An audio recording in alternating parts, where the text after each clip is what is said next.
Hi ಎಲ್ಲರಿಗೂ ನಮಸ್ಕಾರ. ನಾನಿವತ್ತು ನಿಮಗೆ ಟೊಮೆಟೊ ರಸಮನ್ನು ಹೇಗೆ ಮಾಡೋದು ಅಂತ ತಿಳಿಸ್ಕೊಡ್ತಾ ಇದ್ದೀನಿ. ಮೊದಲಿಗೆ ಒಂದು ಪಾತ್ರೆಯನ್ನು ಬಿಸಿ ಮಾಡಲಿಕ್ಕೆ ಇಟ್ಕೊಂಡು ಅದಕ್ಕೆ 2 ಸ್ಪೂನ್ ಎಣ್ಣೆ ಹಾಕಿ, 2 ಸ್ಪೂನ್ ಕಡಲೆಬೇಳೆ, 2 ಸ್ಪೂನ್ ಹೆಸರುಬೇಳೆ, 2 ಸ್ಪೂನ್ ತೊಗರಿಬೇಳೆ ಹಾಕಿ ಆಮೇಲೆ 2 ಸ್ಪೂನ್ ಕೊತ್ತಂಬರಿನ ಹಾಕಿ, ಸ್ವಲ್ಪ ಇಂಗು, ಸ್ವಲ್ಪ ಜೀರಿಗೆ, 2 ರಿಂದ 3 ಬ್ಯಾಡಗಿ ಮೆಣಸಿನಕಾಯಿ ಹಾಕಿ ಚೆನ್ನಾಗಿ ಮೀಡಿಯಂ ಫ್ಲೇಮಲ್ಲೇ ಫ್ರೈ ಮಾಡ್ಕೊಳ್ಳಿ. ಅದಕ್ಕೆ ಕರಿಬೇವನ್ನು ಸೇರಿಸ್ಕೊಂಡು ಚೆನ್ನಾಗಿ ಫ್ರೈ ಮಾಡಿ.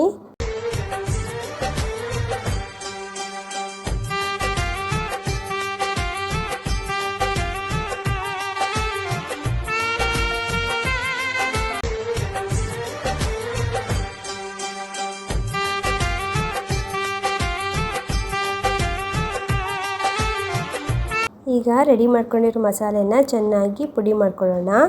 ನಂತರ ಅದೇ ಪಾತ್ರೆಗೆ ಸ್ವಲ್ಪ ಎಣ್ಣೆ ಹಾಕಿ ಸಾಸಿವೆ, ಜೀರಿಗೆ ಮತ್ತು ಮೆಣಸಿನಕಾಯಿ, ಕರಿಬೇವು, ಇಂಗು ಹಾಕಿ ಹೆಚ್ಚಿಕೊಂಡಿರೋ ಟೊಮೆಟೊನ ಹಾಕಿ 2 ರಿಂದ 3 ಟೊಮೆಟೊನ ಹಾಕಿ ಚೆನ್ನಾಗಿ ಕಲಸಿ ಸ್ವಲ್ಪ ಉಪ್ಪು ಸೇರಿಸಿ.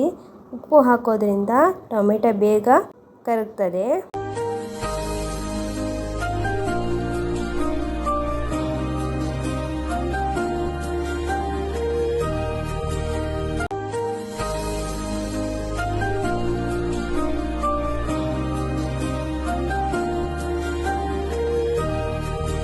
ಈಗ ನೋಡಿ ಟೊಮೆಟೊ ಚೆನ್ನಾಗಿ ಕರಗಿದೆ. ಅದಕ್ಕೆ 2 ರಿಂದ 3 ಗ್ಲಾಸ್ ನೀರು ಹಾಕ್ಕೊಳ್ಳೋಣ. ನಾವು ರೆಡಿ ಮಾಡ್ಕೊಂಡಿರುವ ಸಾರಿನ ಪುಡಿನ 3 ಸ್ಪೂನ್ ಹಾಕ್ಕೊಳ್ಳೋಣ.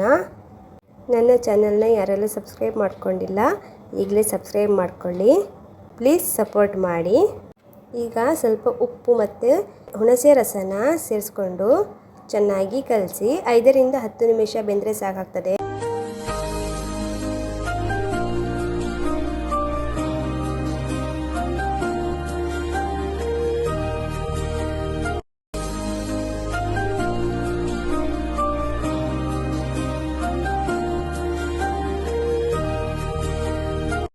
ಸ್ವಲ್ಪ ಕೊತ್ತಂಬರಿ ಸೊಪ್ಪನ್ನು ಸೇರಿಸಿ ಚೆನ್ನಾಗಿ ಕಲಸಿ.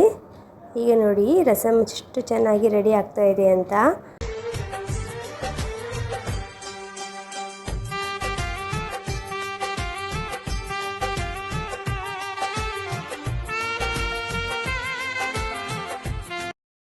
ಈಗ ನೋಡಿ ರಸಮ್ ತುಂಬ ಚೆನ್ನಾಗಿ ರೆಡಿಯಾಗಿದೆ.